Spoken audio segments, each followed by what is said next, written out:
Hello, all my dear Sagittarian friends. This is Maxine Taylor, and have I got a great forecast for you for April. Before I jump into that, I want to tell you about a freebie that I'm giving you. I have started a new show on YouTube. It's called Choose Happy, okay? It's not astrological, it's beyond astrology. Years ago, I did a radio show that was named If You Want to Change Your Life, Change Your Mind. And so I'm going to be offering very short, like 3-minute segments. I'm going to be offering solutions to everyday issues that have come up for me over the years, my clients, my friends. And so I hope that this helps you lift up, because as you are lifted up, as you are more and more aware that you are the light, that you are life itself, that's how you help this planet. You don't have to contribute money to a political campaign if you don't have any or don't want to, for whatever reason. You're entitled. If you don't want to do this, that, or the other, all you have to do is be happy. And of course, Sag, you are ruled by Jupiter, the planet of joy. So let's talk, okay? Now, look at this fantastic chart. All the action is really taking place here with a little help over here. I'm going to start with Mercury retrograde. Did I hear a universal groan when I said Mercury retrograde? Yeah, we've been in the shadow of the retrograde on the 1st of April, and this is no fooling. Mercury goes retrograde and stays retrograde till the 25th. And so this means everything's confused during that time. No, you're not going crazy. There's nothing wrong with you, or the rest of the world. Well, maybe with some people in the world, I think, everywhere, there's always somebody who's crazy. But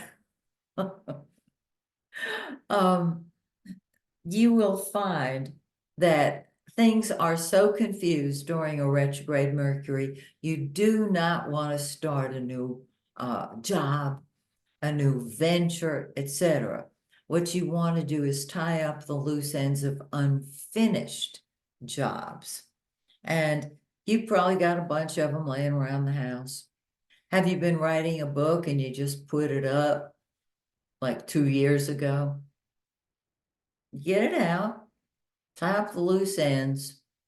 If you need help with it, let me know. I'll put you in touch with my publicist, Denise Casino, and she'll help you get it published. You hear what I'm saying? Just spread your wings and soar. So, Mercury retrograde. This whole thing about tying up loose ends really works. You are able then to complete a project or 2 or 3 or 12 that has been holding you back. You don't want to do that, because Sag, you've got to be free to spread your wings and soar. So let's just look at this gorgeous forecast. I'm going to start with Mars. Mars is the red planet, and Mars is passion. It's war. It's what we fight for. It's been in your 4th house of home, family, and real estate. It's going to stay there till the 30th, okay? What this means is if you are building a house, if you are buying a house, if you are selling a house, if your family is involved in an argument, it would be an ongoing one. Your focus, your number one important planet is Mars because it's in your home and family house. On the 30th, it moves into the 5th house of fun and games. And I mean, all kind of fun and games, whatever you enjoy. It's passion. And it says, I'm doing it my way. Sounds pretty good. Okay.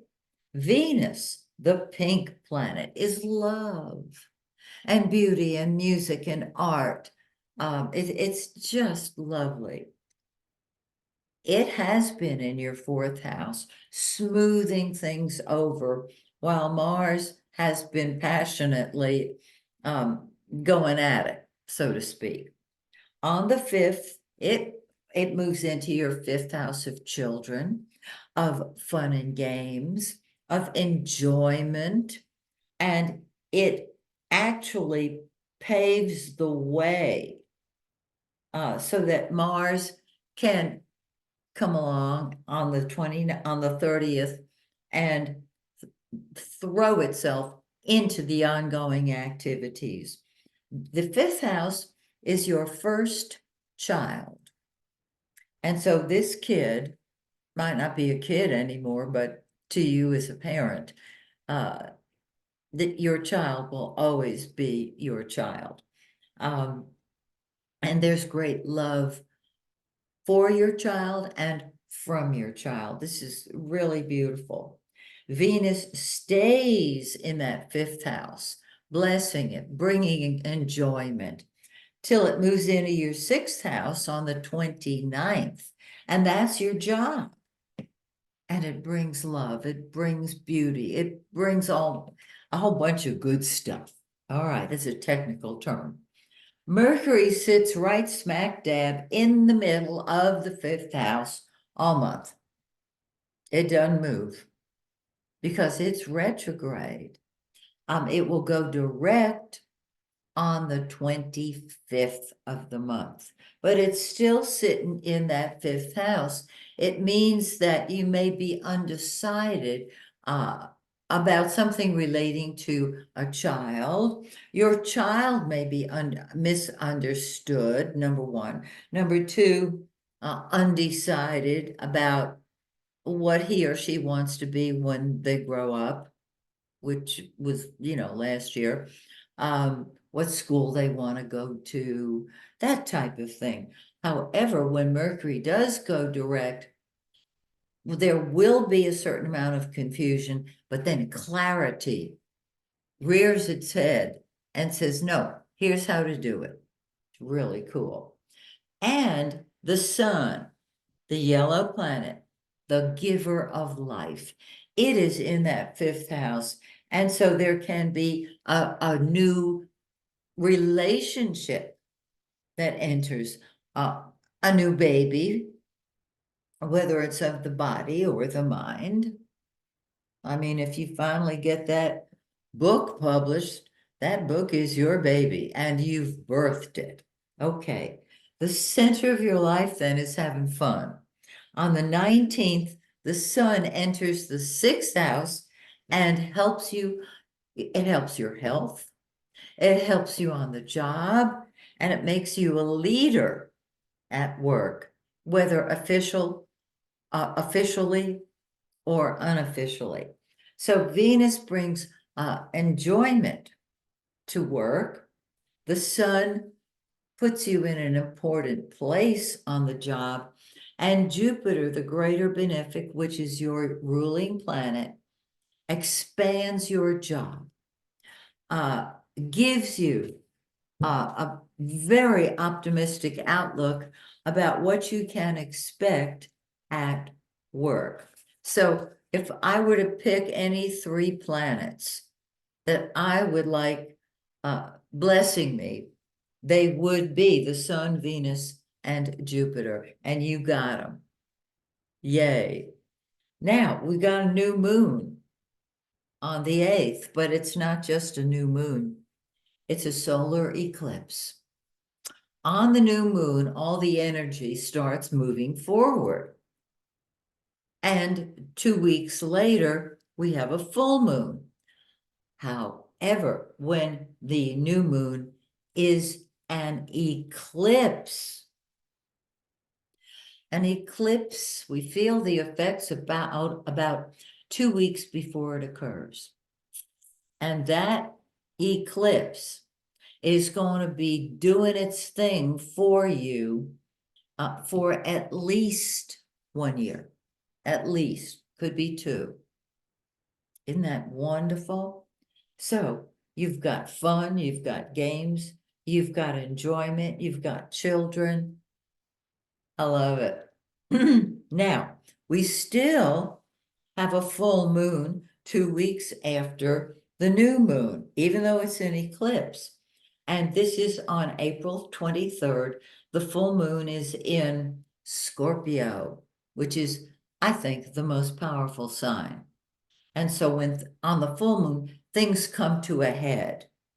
And so with all your time spent here at work, on the job and playing, this full moon says, pull back, retreat, get a good night's sleep, and just do it quietly and privately. Just balance all this activity by solitude, privacy, driving through the woods, drive to the beach, assuming it's, the weather is good. Give yourself time alone to recharge. So that's your forecast. I just love it. So I hope you'll join me next time in May.